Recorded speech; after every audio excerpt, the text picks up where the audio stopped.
Englewood City Council ejects Benson from meeting. A defiant Regan Benson was ejected from the Englewood, Colorado City Council meeting Monday night for disruption after interrupting several speakers and Mayor Othoniel Sierra with applause.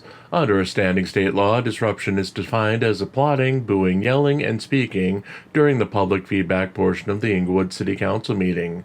Mayor Sierra had warned Benson that she would be ejected if she continued to disrupt after she applauded for Christopher Denver Metro Audit's Cordova, who had just addressed the council.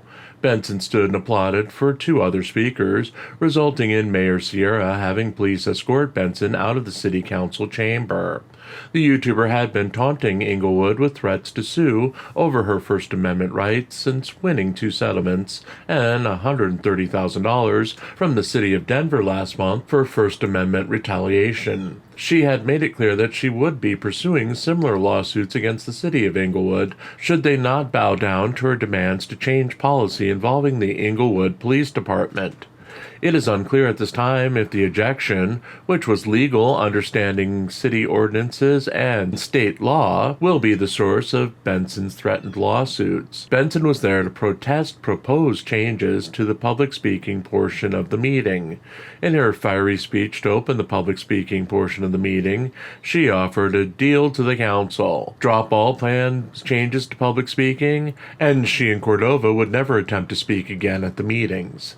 She then attacked all the members of the city council, calling them tyrants and complaining as someone on the city clerk's staff changed the title of her address from addressing Tyrants of Englewood to addressing City of Englewood. Cordova would follow her, demanding the firing of Englewood police officers Robbie Ford and Matthew Stanley for various incidents involving homeless. Cordova singled out Ford, who Benson had been focused on having removed from the force for some time, calling the man a danger to society and needed to be housed in a cage. Benson and Cordova's antics have brought a good deal of attention to the bi-weekly meeting of the council over the past year. Their time addressing the council, aired live on YouTube, usually are speeches designed to insult and degrade council members who they disagree with and demand change from the city council despite neither living in Englewood.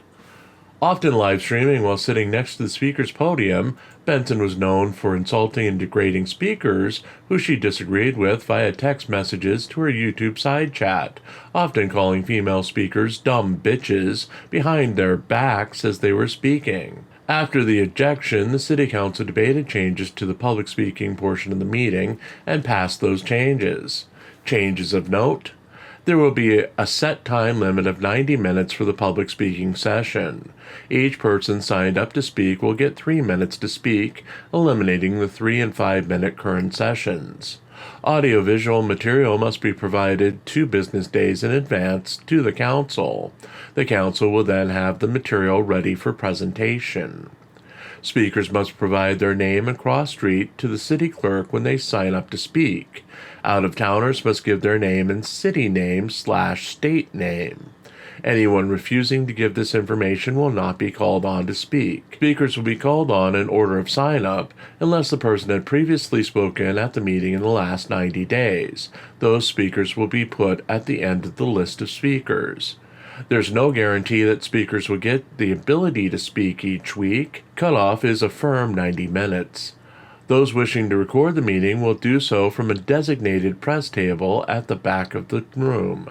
Those that disrupt the meeting by booing, applauding, yelling, or talking will be escorted out by the police. The time limit for speakers starts when they begin speaking and not when they are called upon. There will be no flash photography during the meeting without permission. The changes have been made after an extensive study by the City Council, taking feedback from the public on multiple occasions. While Benson and Cordova promoted the idea that the City Council were doing away with the public feedback portion of the meeting, the Council did not do so. City Council meetings remain open to all members of the public, and all members of the public are allowed to sign up to speak, including those who live outside of Englewood.